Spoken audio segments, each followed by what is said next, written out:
Every school has the weird kid, the kid who gets made fun of and no one really objects to it because, well, they're the weird kid. My high school was a pretty big school, so we had 4 weird kids, and I was one of them.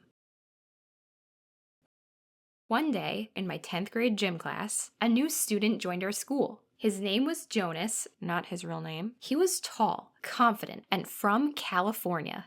You see, we all lived on the East Coast, so California was really cool and mysterious. Like maybe he knew celebrities. Probably not, but a lot of girls did immediately start flirting with him. I was just minding my own business, trying to get through gym, my worst subject, when I heard his voice above the crowd.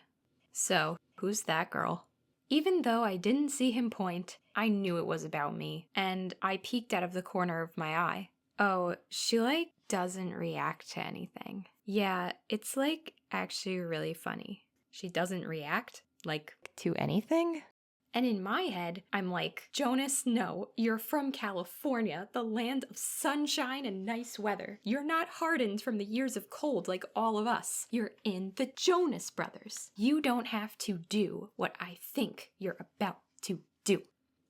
Even if I got up in her face, she wouldn't react. Everyone just giggled in response, like an invitation. What happened next, I only vaguely remember, but I think it looked something like this.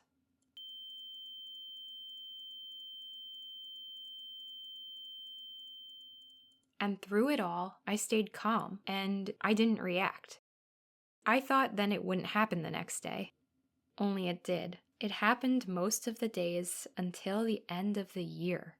And that's why I hate the Jonas Brothers, and that's why I hate bullies. See, growing up, I was always taught not to react to bullies, because the reason they bully is they want your hurt reaction. And if you don't give them one, they'll get bored and move on. But I think I might have not reacted a bit too well, because I became known as the mute girl who doesn't react to anything. Instead of stopping the bullying, my lack of reaction became a challenge, where people would do increasingly mean, strange, and violating things to me, trying to get me to flinch or show an emotion. I remember one day, for some reason, most of our class wasn't there. It was just 6 kids and our Spanish teacher, sitting in a circle doing a group activity. I was daydreaming, which is how I often got through the day, except what I didn't know while I was zoning out was that my Spanish teacher walked out of the room. Chairs were shuffling, and when I zoned back in, a boy in my class was sitting on top of me. I hate being touched, even by people I know well. And I'd never really touched a boy before, not quite this closely. And it was in front of everyone with this random guy and against my will. When my teacher came back, it was over. Everyone had had their laughs. I'm sorry, we're out of tissues. Do you want to go to the bathroom and blow your nose there? I didn't come out of the bathroom until the day ended. In that story, I did not react. But if you are ever dealing with a bully, in my opinion, do react. You are not funny. I'm documenting your bullying, and I'm going to bring your behavior up with our school. Document what happened and go to a trusted adult for help. I also have resources in the description about bullying if you want to check those out. But Sai, you didn't bring up your bullying to your school. You say specifically and accurately. Well, I really wish I would've. Maybe it would have helped. Being the weird kid, I never had one consistent bully, so I was afraid to be like, yes, hello, principal. I'd like to report, 1, 2, 3. Everyone?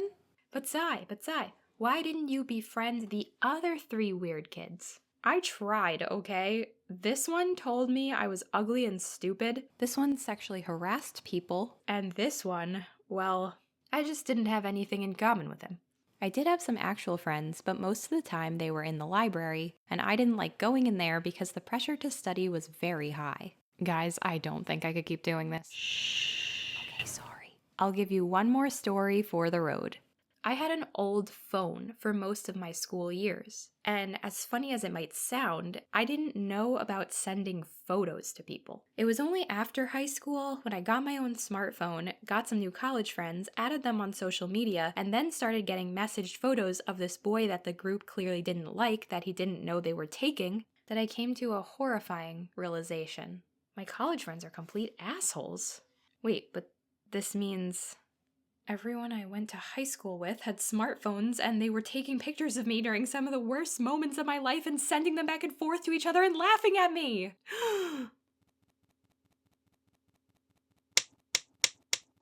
I don't talk to those college friends anymore. Anyway, I hope that after watching this video, if you are in or have had a similar situation, it makes you feel somewhat better to know that you're not alone. I went through all this and I still came out on the other side just fine. There's probably a lot of us out there, more than we even realize. Every time I make art about my experience growing up weird, I get a lot of comments saying, well, I'm not obligated to be your friend. Weird kids are bullied for a reason. Of course, you don't have to be my friend or your local weird kid's friend, but you could still be polite to them the way that you are to everyone else. And as for being bullied for a reason, while there are weird kids who are ostracized because they truly are bad people, in my own experience, a lot of us were just shy, neurodivergent, socially awkward, minorities, and or had nerdy hobbies. People might not remember exactly what you said to them years later, but they will remember how you made them feel.